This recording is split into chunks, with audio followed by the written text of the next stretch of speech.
Hello, everyone, and welcome to the Red Hour, a show I do twice a week where I throw a little chaos into Star Trek by reviewing a random episode. And today's episode is from the original series, the Menagerie, and it is season 1, episode 12. Now, on the random episode generator, as you can see, it says episode 15, and it doesn't say part 1. But if you go on Paramount Plus, it says episode 12. So I don't know if they're counting the cage and, you know,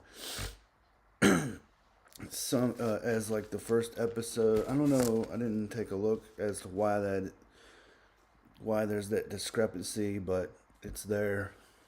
Um, but it's really so. I'm going with. I'm not going to go with what that random generator says. I'm just going to go with the um, with what Paramount Plus says, even though it's probably not right. But who knows? Uh, so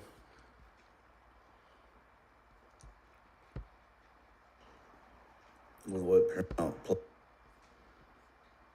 So anyway, it sounds like we're good on sound and everything.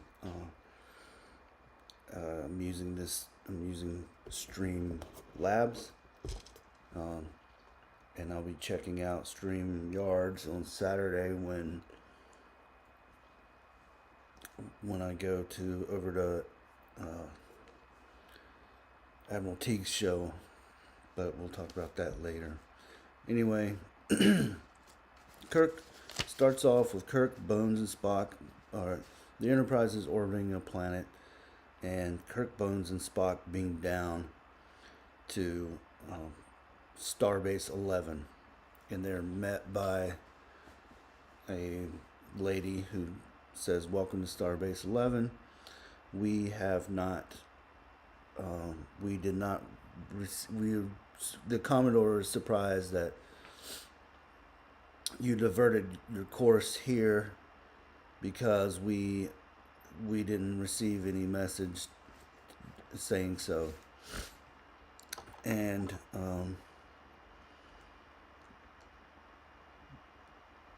Kirk says that Spock receives a message on board the Enterprise diverting them back to Starbase 11.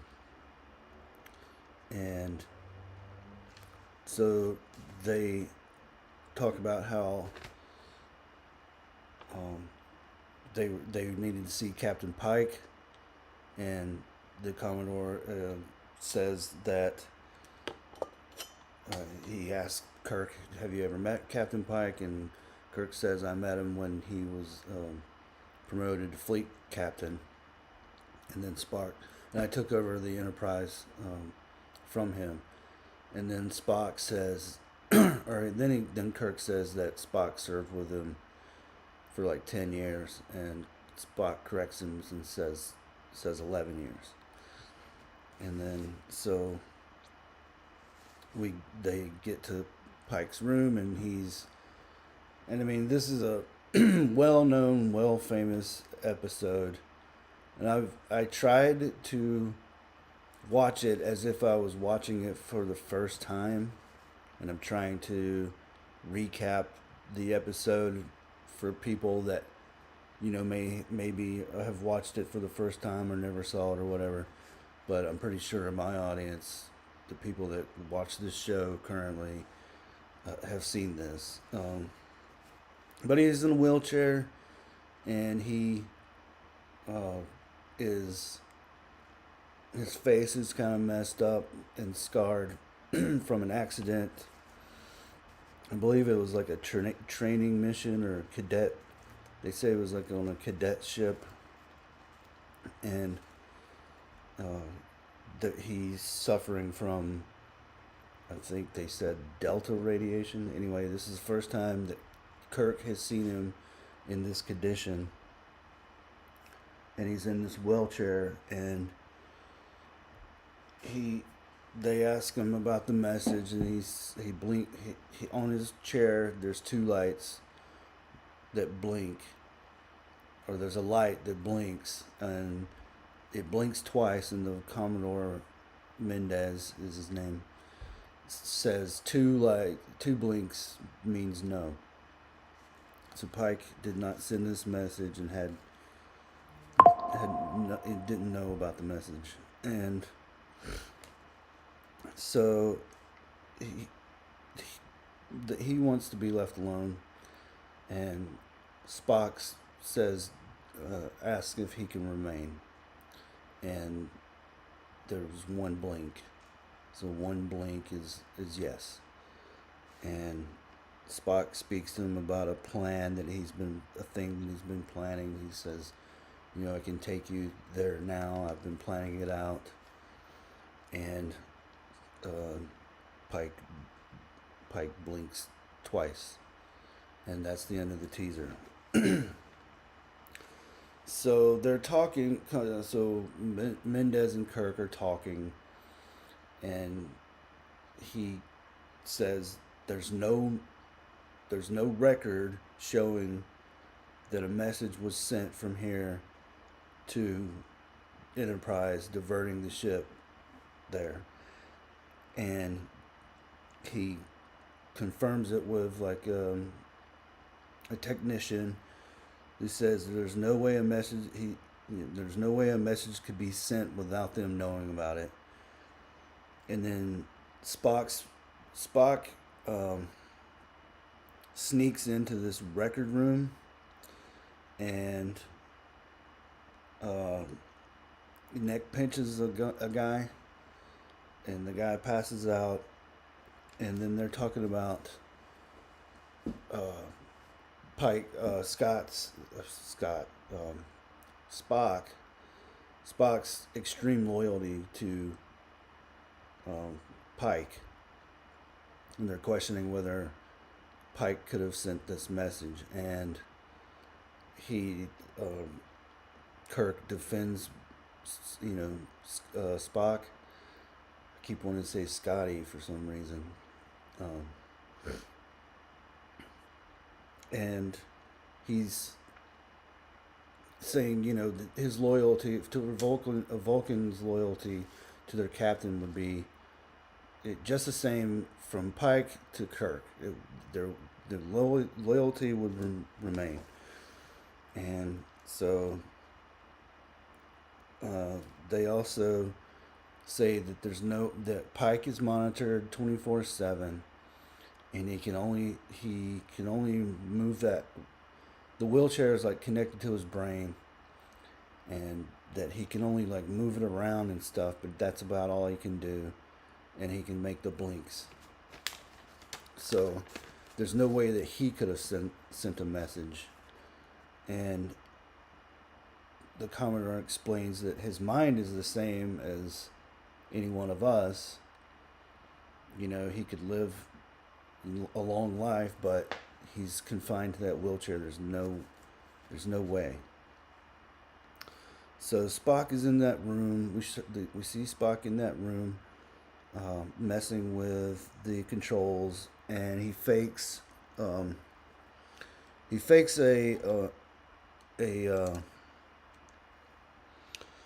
he fakes new orders. God, I can't even read my own handwriting. But that's what the glasses are for. And then a guy comes in, another technician, or I think it's the same one we saw before. There's two of them, but there's the guy that got neck pinched, and then this guy. And he wrestles with Spock over the controls and asks him if he's authorized to be there, and Spock says he is. And then basically knocks him out too, and then fakes a communication from the starbase to the Enterprise, like Kirk saying something, and at the same time. Kirk is monitoring Pike, and Pike's just constantly blinking twice, blinking no, over and over, and Bones comes in and starts to talk to him about what's going on, and I'm gonna try to do my best, Shatner. He keeps blinking. No, that's what Kirk says. And then Kirk starts to question whether, okay, we've eliminated all the other possibilities. What if it is Spock? What if it was Spock? And of all people, McCoy says it couldn't be Spock. He's Vulcan, and Vulcans can't lie. And then Kirk says, well, there's still his Vulcan half, or his human half. And he, McCoy says that it would be embarrassing for Spock to show his human half, and that he suppresses it, as much as possible. So then they're kind of arguing over this, and then Bones is called on board the Enterprise for like a medical situation, and Bone makes a joke that somebody's got like a headache or some like a minor injury or something, because they're at a starbase. Why would there be anything? Then we see that Pike is gone. Turns back to that monitor, that the camera pans back to the monitor that Kirk was looking at, and Pike is gone, and you get the da-da. So Commodore Mendez is showing a file to Kirk. It's a top secret file, and it says Talos 4. So they open it, and he gives Kirk clearance, and he opens it, and he says that not even like the top brass know what really went on there, and there's a death penalty to any ship that communicates with it, or with them, with Talos 4, or goes back to Talos 4. And there's no record of like what happened there, but he notes that the Enterprise had visited there, and Pike was captain and Spock was first officer at the time. Or does he say first officer? Well, he was aboard. He was there. I can't remember if he said first officer, because if he did, then there's a mistake there, because Una, which is she didn't have a name back then, but she was called number 1. And if this is all the same continuity, which they swear up and down it is, and we're going to talk about some of that when I get done with this review, with this recap and review. So Spock shows Bones a recording. Bones reports to the bridge, and then Spock says, I need to show you something, and they go to the other room, and there's Pike, and he says he has a recording from Kirk, and all of this is supposed to be like, according to Spock, like top secret stuff that they can't talk about, and that there was no real medical emergency. And then there's a recording of Kirk basically saying that Spock's in charge, and just follow his orders as if they were mine. And then the helmsman notes that there's a small shuttlecraft following the Enterprise, following the ship, and Spock says to not make any contact with them, to just maintain their course, or that actually the computer has been programmed to the course. So, and it's a Class F shuttle, and I used to know what that meant, but I don't anymore. I think it's just like your standard shuttle. And so then in the shuttle is of course Kirk and the Commodore Mendez, and they're talking about fuel, how much fuel they have, and how uh, they're almost at a point where they either need to turn back because they've got just enough fuel to turn back, or they're going to be stuck out there. And Bones says to Spock on the bridge, he's like, I keep wondering who could be in that shuttle following us, and I keep coming up with the same answer.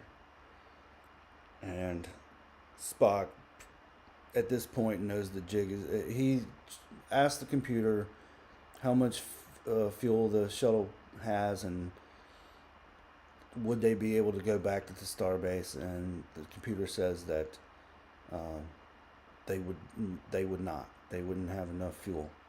So he knows the jig is up, and I guess this was one thing that because Spock had planned this out like to the T, but he would have had to known that they would have come after him. But he asks when the guy says that there's a shuttle out there, he doesn't act surprised, but he's just kind of like, I got to think about this look on his face. So maybe he factored it into his plans, but sort of had to do some mental calculations as to how to go forward. Like, are they going to keep pursuing, or are they going to turn back? So then he presents himself to Bones.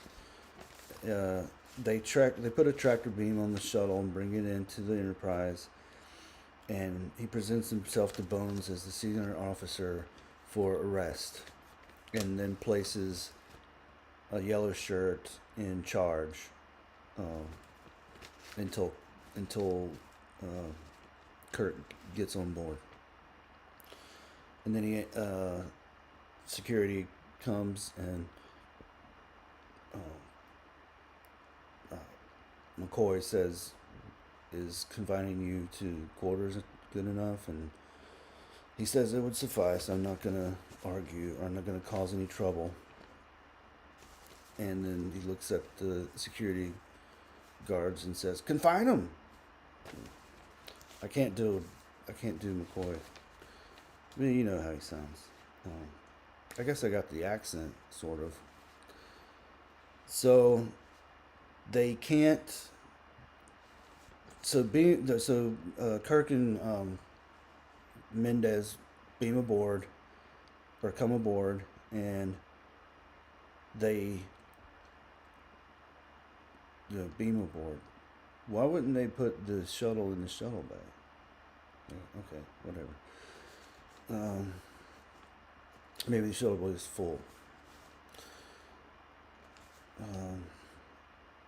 Because this is from the starbase, not the Enterprise. I guess I'm thinking out loud.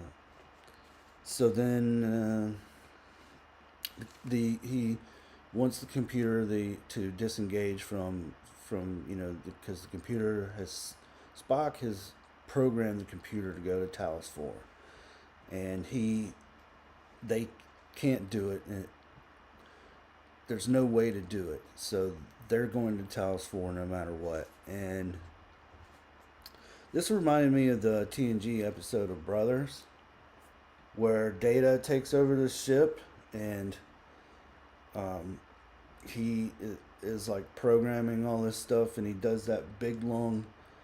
He fakes Picard's voice and does that big long 2 2 3 3, like this big long code sequence.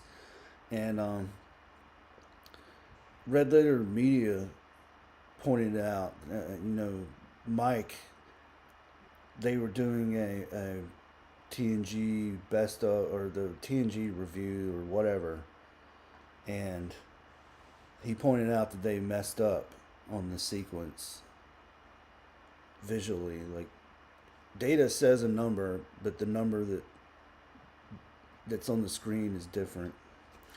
But I didn't. I mean, I didn't. I've never really picked that up, and those guys are. Mike, he's like looking for. You can see like the camera reflection in a panel or something. I don't really look for shit like that, and I don't see that shit.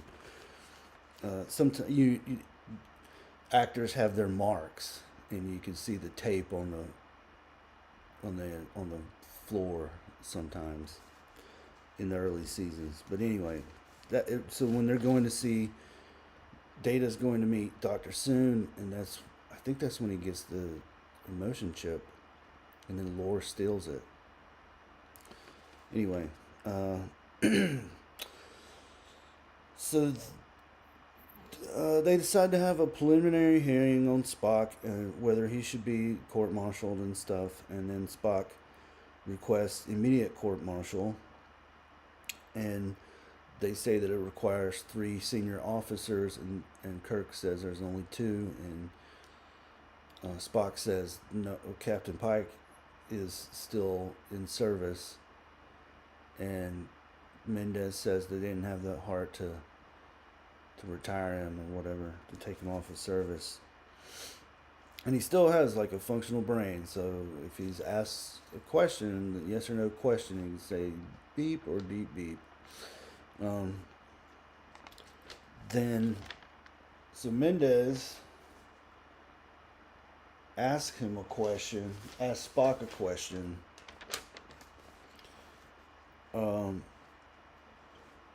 And he said, I forget what he asked him, but it basically requires, Spock kind of tricked him into it, and requires for him to tell like the story as he knows, and to turn the screen on.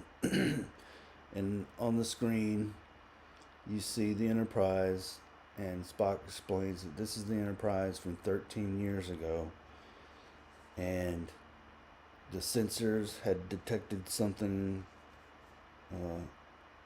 ahead of the ship, and it was a radio wave, an old style distress call.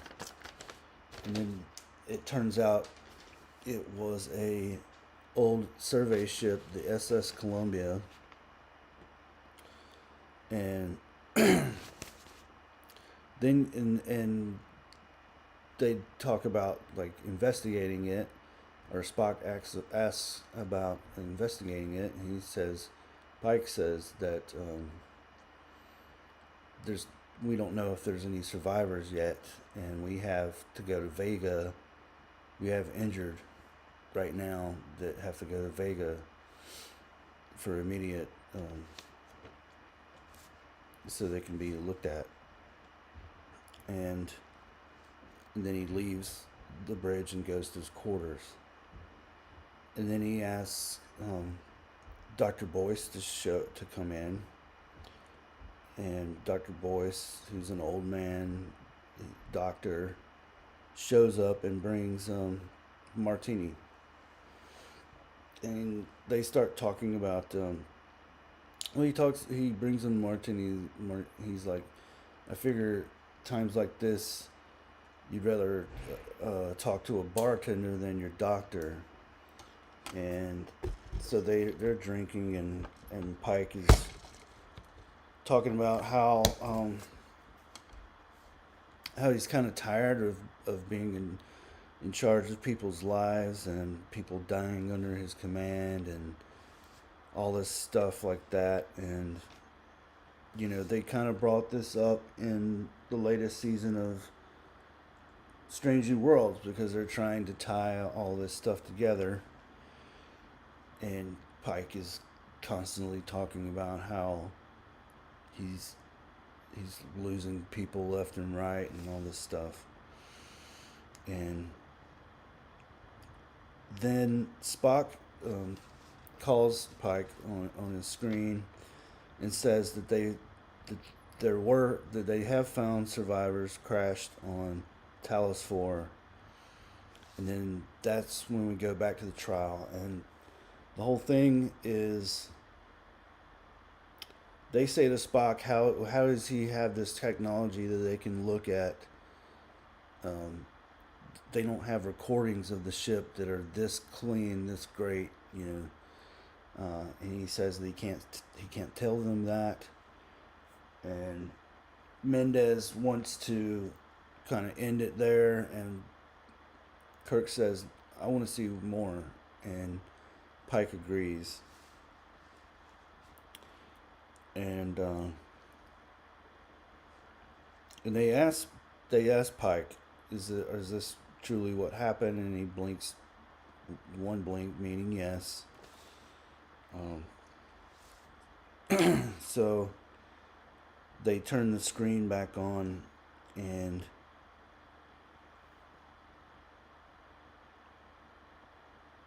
yeah, Pike's no longer saying no over and over. That was a little note that I wrote to myself. Anyway, Pike wants to send down a landing party of 6 people. And they beam down, and there's these blue flowers that are making like this weird noise. And Spock, kind of smiles a little bit, and that, my friends, is the 5 seconds or less that the Kurtzman and J.J. Abrams, our favorite crew of people, use as an excuse to say that at this point in time, Spock was emotional, and therefore he can just be like a ramble. He can just do all the things that we show him doing in not only the Abrams movies but Strange New Worlds, where he can be emotional and be in love with Christine Chapel, and all the stuff, all the stupid stuff that you see in that show. That's the one. See, or flipping out and beating the shit out of Kirk after Vulcan dies, or Vulcan is blown up and his mom dies. All of that stupid shit is based off of that one little scene that lasts a second. He like kind of smiles at it a little bit. It's frustrating. It's frustrating that they just can't understand that this was the pilot episode. The Cage was the pilot episode. They hadn't figured out exactly what Spock was supposed to be at that time, and it was just an off thing, and a normal person would just ignore that and say, okay, that's and people will say, well, there's other times in TOS where Spock is emotional, and it's like, yeah, he was influenced by a flower or some other weird influence. It wasn't like normal fucking shit for him to be like that. Anyway, rant over. They just don't get it. Like, and the people that defend this shit, I don't get them. I don't get them. I think they just defend it because I don't know why. Because if they don't, then it just destroys their whole worldview or something. I don't fucking know. But anyway,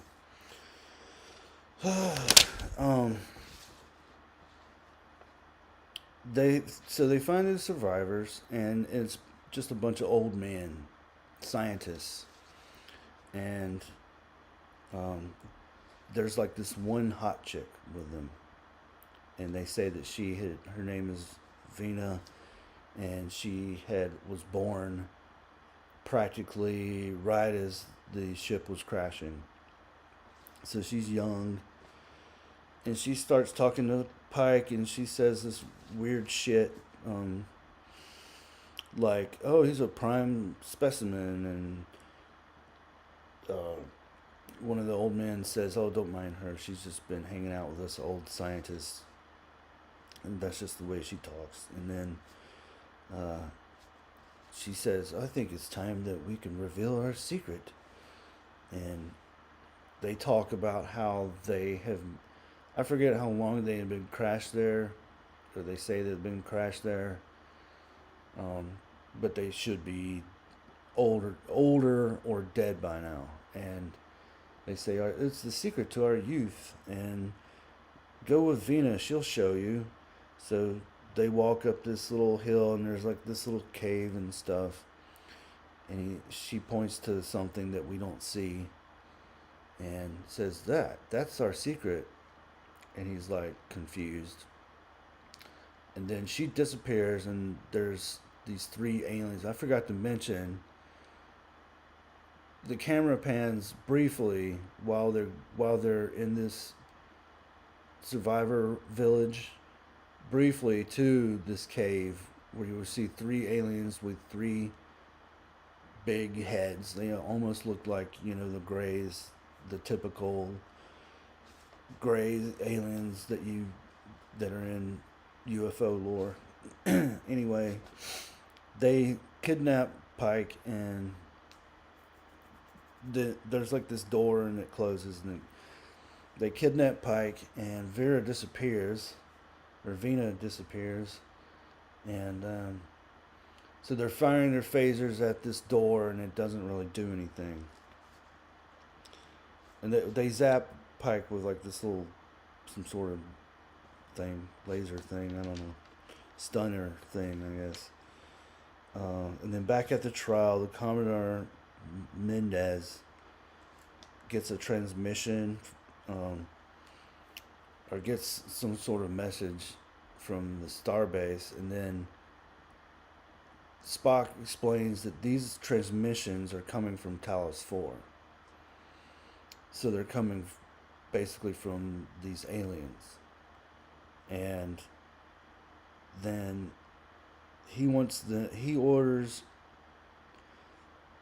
Spock to turn over command back to him, because now Kirk is kind of implicated in this too, even though Kirk didn't know about any of this. And he says that this trial is now this court is now in recess. And as they walk away, Kirk asks Spock, he's like, "Are you sure about this? You sure you know what you're doing?" And he tells Kirk to not, to just, you need to see the rest of this. And that's pretty much where it leaves off. And like I said, I treated it as if I was watching it for the first time, even though I've seen this episode multiple times. And so as a one part of two, I would give it an 8 out of 10, and it sets up a good mystery.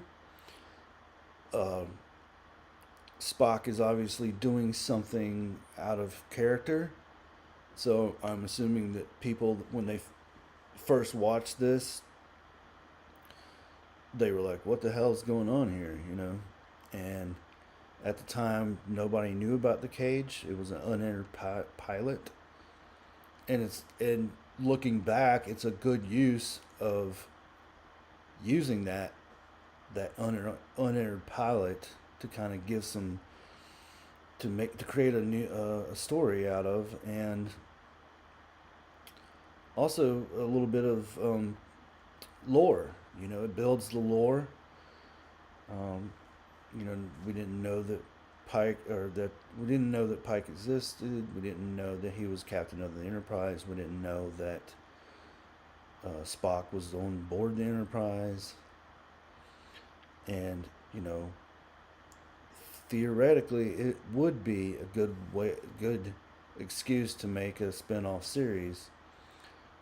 It's just in the hands of the wrong people that think that gimmick episodes are great and funny, and we should make puppet episodes, and we should do K-pop Klingons, and instead of telling a nice space adventure where they visit strange new worlds, how about a little bit of Star Trek in our fucking Star Trek show? How about that? I know, maybe that's a crazy idea. They give us a little bit. In 10 episodes, they give us a little bit. And I have defended some of those episodes. But it gets a little bit old after sitting through 5 seasons of Discovery, which was total crap, and that Section 31 movie, which the crappiest thing I've ever seen, other than maybe The Acolyte. It's a close. Those two are neck and neck. They really are. But anyway, so let's see who is out there with me tonight. We have Gavin Blackburn. Hello, Gavin.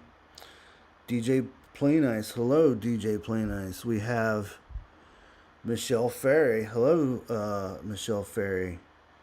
And then everybody saying hello to everybody else. Michelle Ferry thinks that it was a good episode. Yes, it was a good episode. Play Admiral Teague's Spock eating bacon clip. I don't think I have. I don't have like a soundboard and stuff to do clips and stuff. And I've tried to find that.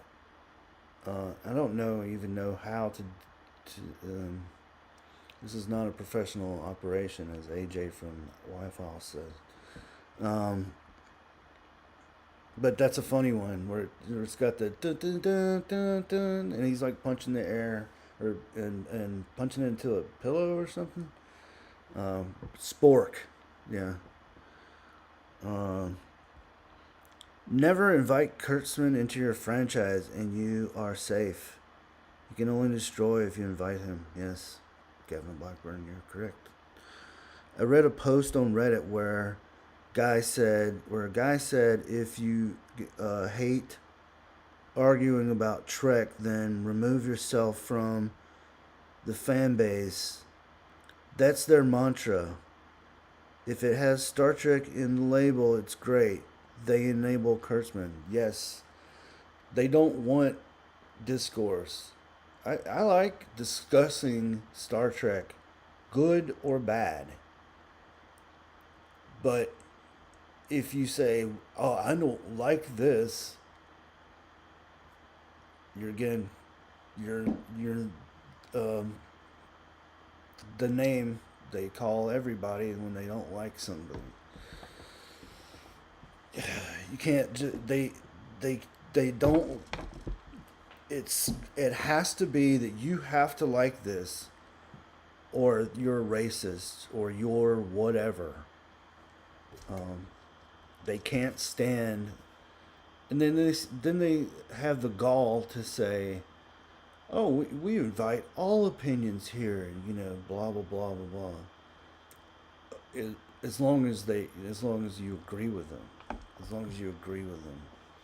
and that's how it is. I don't mind talking to somebody. If I were to, like, say, go on, like Admiral Teague, if I go on his show and I say, I don't like this episode as much as you do, he's not going to call me names and tell me I'm racist, he's gonna say, hey, that's your opinion and that's cool, and maybe we can find a middle ground, or something. I mean, like a normal fucking person would do, but these people, they're crazy. They're nuts. No, it's my laundry. My laundry's done. Um,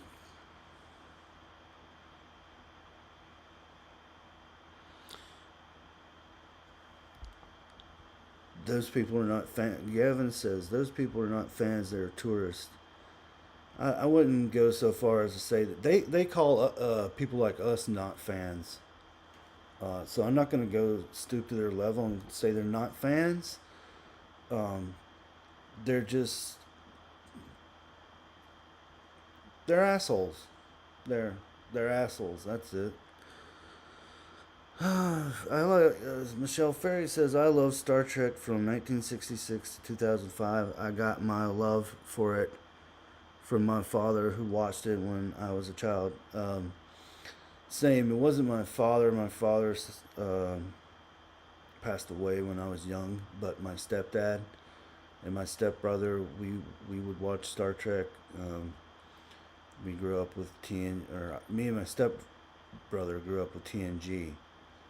I initially started watching. I think I started watching TOS, but I think the very first Star Trek thing I ever watched was uh, Star Trek 4, the whale one. There be whales, Admiral. That's what that's what I say when I see Tilly. Oh, that was so. And I heard Tom from Midnight's Edge talking about Star Trek 4 as like an entry point for like a normal person, and I kind of agree with that. Like, if you just want a good, fun adventure story with a little bit of Star Trek sprinkled in, and that'll get your feet in the water, and then you can start watching TOS, and then TNG and all. I think that would be a good way to start. And if I had kids, that's probably what I would do. But anyway, um, uh,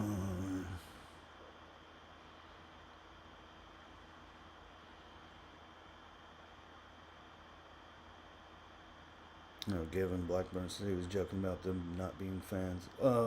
Yeah, I mean, it's whatever.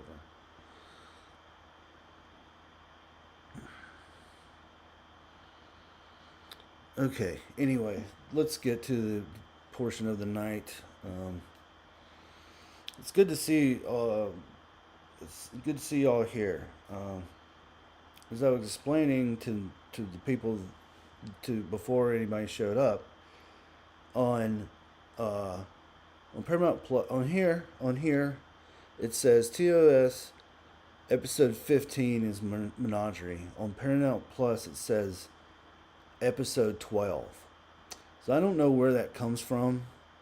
So I'm just gonna go with what Paramount Plus is saying. That's what I wrote in the title. They may be counting the cage, or maybe they're count. I don't know how they're counting things over there. I didn't look. I don't do my homework. I just, guns a blazing. Anyway, randomize again. Shit. It's Deep Space Nine, Season 6, Sacrifice of the Angels. I don't think I've done that, right? No Voyager. I don't think I've done that. I'm gonna take a look real quick.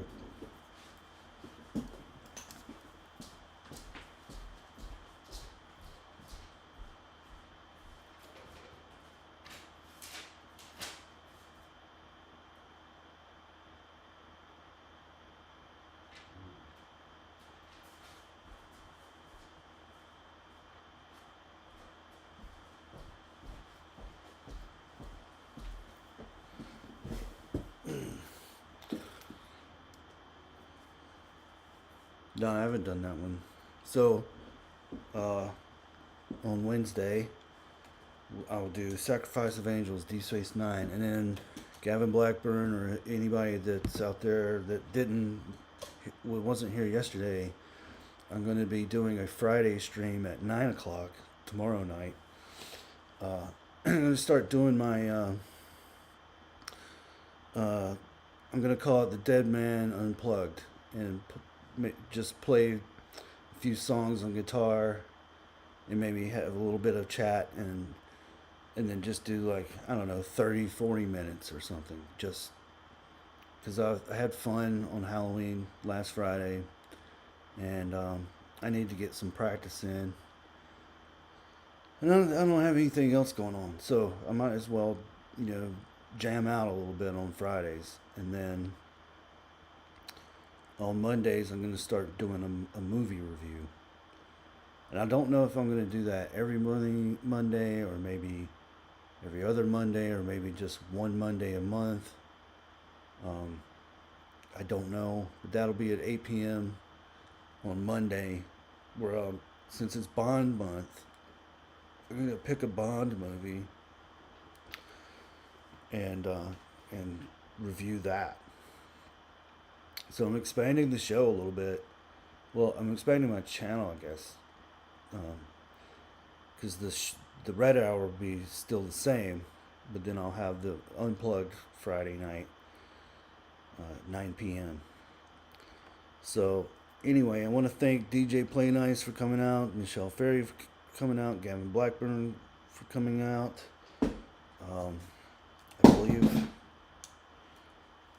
I think that's everybody. There's I don't have like a huge audience anyway, but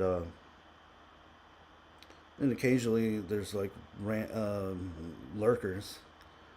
I haven't looked.